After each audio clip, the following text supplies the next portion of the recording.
ಎಷ್ಟೊಂದು ಸಲ ನಾವು ಲೈಫಲ್ಲಿ ಕೆಲವೊಂದೊಂದು ವಿಚಾರಗಳನ್ನ ಅಪ್ರಿಷಿಯೇಟು ಮಾಡಲ್ಲ, ಅದನ್ನು ರಿಯಲೈಸು ಮಾಡ್ಕೊಳ್ಳೋಕ್ಕೋಗಲ್ಲ. RCB ವಿನ್ ಆಯಿತು, ಎಲ್ಲರಿಗೂ ಸಿಕ್ಕಾಬಟ್ಟೆ ಖುಷಿ ಆಯಿತು.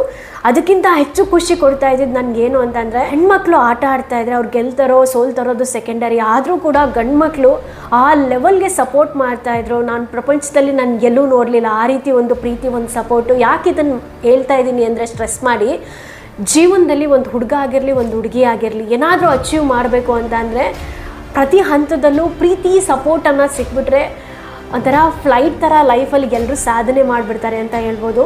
ಇವಾಗ ನನ್ನ ಲೈಫಲ್ಲಿ ತೊಗೊಂಡ್ರು ಗಂಡು ಮಕ್ಕಳದ್ದು ಕೊಡುಗೆ ತುಂಬ ಇದೆ. ಈಗ ಚಿಕ್ಕ ವಯಸ್ಸಿಂದ ಹುಟ್ಟಿದಾಗಿಂದ ಇಲ್ಲಿವರೆಗೂ ನಮ್ಮ ತಂದೆಯಿಂದ ಹಿಡಿದು ಬೆಳೀತಾ ಅಣ್ಣ ತಮ್ಮದಿರಿರ್ಬೋದು, ಅಥವಾ ಈಗ ಯಾರೋ ಒಂದು ಹುಡುಗ ಅಣ್ಣನ ರೂಪದಲ್ಲಿ, ಮತ್ತೊಬ್ಬರು ತಂದೆ ರೂಪದಲ್ಲಿ, ಮತ್ತೊಬ್ಬರು ಸ್ನೇಹಿತನ ರೂಪದಲ್ಲಿ, ಈ ರೀತಿ ಪ್ರತಿ ಹಂತದಲ್ಲೂ ಅವ್ರ ಕೊಡುಗೆ, ಅವ್ರ ಸಪೋರ್ಟು, ಅವ್ರ ಪ್ರೀತಿ. ಈಗ ಫಾರ್ ಎಕ್ಸಾಂಪಲ್ ನನ್ನ ಚಾನಲ್ ಇದೆ, ನನ್ನ ಚಾನಲಲ್ಲಿ 90% ಗಂಡು ಮಕ್ಕಳೇ ಇರೋದು. ಪ್ರತಿ ಹಂತದಲ್ಲೂ ಸಪೋರ್ಟ್ ಮಾಡಿದ್ದಾರೆ. ಸಖತ್ ಇನ್ಸ್ಪೈರ್ ಆಗುತ್ತೆ, ಸಖತ್ ಖುಷಿ ಆಗುತ್ತೆ. ನಾನು ಏನು ಹೇಳಕ್ಕೆ ಬಯಸ್ತಾ ಇದ್ದೀನಿ ಅಂದರೆ, ಈ ಥರ ಪ್ರೀತಿ ಸಪೋರ್ಟು ಹುಡುಗ ಆಗಿರಲಿ ಹುಡುಗಿ ಆಗಿರಲಿ ಪ್ರತಿಯೊಬ್ಬರ ಲೈಫಲ್ಲೂ ಸಿಕ್ಕಲಿ. ಪ್ರತಿಯೊಬ್ಬರು ಕೂಡ ಒಬ್ರಿಗೊಬ್ರಿಗೆ ಸಪೋರ್ಟ್ ಮಾಡಿ, ನನಗೆ ಸಪೋರ್ಟ್ ಮಾಡಿರೋರಿಗೆ ಥ್ಯಾಂಕ್ ಮಾಡ್ತಾ ಇದ್ದೀನಿ ಈ ವಿಡಿಯೋಲಿ.